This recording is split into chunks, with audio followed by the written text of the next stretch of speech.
Hi friends, வணக்கம் and welcome to சிட்டியா kitchen. இன்றைக்கி நம்ம கிச்சனில் துவையல் ரெசிபி தாங்க பார்க்க போகிறோம். மிளகாய் துவையல் இட்லி தோசை எல்லாத்துக்குமே இது ரொம்ப நல்லாயிருக்கும். ஈஸியாகவும் செஞ்சிடலாம். வீடியோக்குள்ளே போகிறதுக்கு முன்னாடி எங்கள் சேனலை சப்ஸ்கிரைப் பண்ணாதவங்க சப்ஸ்கிரைப் பண்ணிக்கோங்க. அப்படியே பக்கத்தில் இருக்க பெல் ஐக்கானை கிளிக் பண்ண மறக்காதீங்க. அப்போ தான் நாங்கள் அப்லோட் பண்ணுற வீடியோஸ் எல்லாம் நோட்டிஃபிகேஷனாக உங்களுக்கு வரும். எதையும் மிஸ் பண்ணாமல் நீங்கள் பார்க்க முடியும். வாங்க நம்ம மிளகாய் துவையல் செய்ய ஆரம்பிச்சிடலாம். மிளகாய் துவையல் செய்கிறதுக்காக பெரிய வெங்காயம் 3 வெங்காயம் கட் பண்ணி எடுத்து வச்சுருக்கேங்க. தக்காளி பழம் 2 அதையும் கட் பண்ணி எடுத்து வச்சுருக்கேன். பூண்டு பல் 6 பல் எடுத்து வச்சுருக்கேன். வரமிளகா 10 மிளகா எடுத்து வச்சுருக்கேன். காரம் அதிகமாக வேணும்னா கூட 2 சேர்த்துக்கலாம். இதுவே காரம் கரெக்டாக தாங்க இருக்கும். புளி இந்தளவு இருந்தால் போதும். ஏற்கனவே நம்ம 2 தக்காளி பழம் சேர்க்க போகிறோம். அதனால் இந்தளவு புளி இருந்தால் போதும். இது எல்லாத்தையும் மிக்ஸி ஜாரில் சேர்த்து நல்லா நைஸாக அரைச்சி எடுத்துக்கிறேங்க.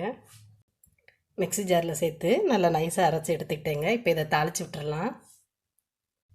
துவையல் தாளிக்கிறதுக்காக 3 டேபிள் ஸ்பூன் எண்ணெய் சேர்த்துக்கிறேன். எண்ணெய் கொஞ்சம் ஜாஸ்தி சேர்த்தாதாங்க மிளகாய் துவையல் நல்லாயிருக்கும். எண்ணெய் சூடாகட்டும்.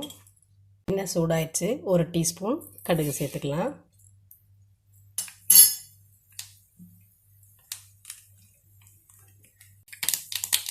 கடுகு பொரிய ஆரம்பிச்சிருச்சு. கொஞ்சம் பெருங்காயம், கருவேப்பிலை சேர்த்துக்கலாம். கருவேப்பிலை சேர்த்தாச்சு. இப்போ துவையல் அதில் சேர்த்துக்கலாம்.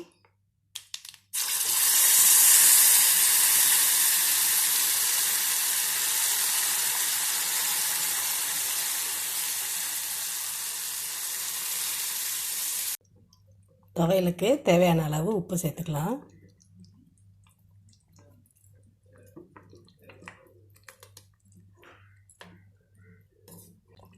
துவையல் நல்லா கொதிக்க ஆரம்பிச்சிருச்சுங்க. இப்போ ஸ்டவ் ஆஃப் பண்ணிவிட்டு துவையலை இறக்கிடலாம். ரெடி ஆயிடுச்சு மிளகாய் துவையல். ஸ்டவ் ஆஃப் பண்ணிடுறேன். மிளகாய் துவையல் ரெடி ஆயிடுச்சுங்க. ரொம்ப ஈஸியாக செஞ்சிடலாம். நீங்கள் எல்லோரும் ட்ரை பண்ணி பாருங்கள். இந்த வீடியோ உங்களுக்கு பிடிச்சிருந்தா லைக் பண்ணுங்கள், ஷேர் பண்ணுங்கள், உங்கள் கமெண்ட்ஸ் பதிவு பண்ணுங்கள். தேங்க்யூ.